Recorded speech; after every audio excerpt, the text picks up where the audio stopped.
nam gen the ku kitsa ten gel ti mun idia ki pum khalo hiu ham e ki pum khathi lo zi u vin me thai le nau chaga i gam madim tai sim le mala si sao sa ho humun kanam mi te hu lung khat tùy băng long khom đi i gam chu sa sim tha ki tau hi te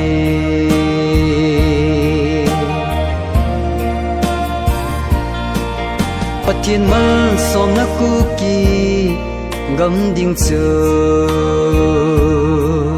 o i ki le ka mu ding hi tam mu kal ka ngalal nei loi zin gol cheng to kalung tu nau mun ku kilen sim le malaksi sao sa ho humun kanam mi te hu lung khat tùy băng long khom đi i gam chu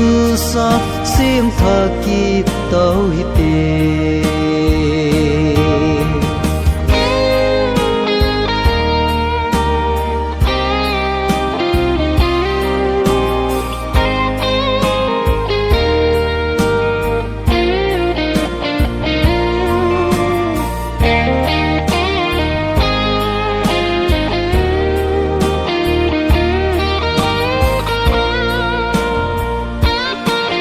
lom con nu vai ham bu al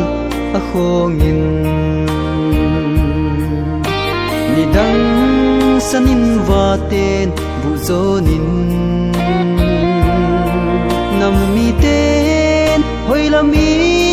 zot diu ham ka thu zo oi nu na za pang ka ogin sim le si sao sa ho humun kanam mi te hu lung khat tùy băng long khom đi i gam chu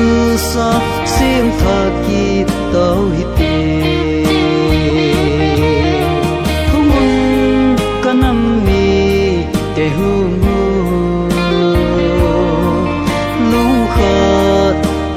băng long khom đi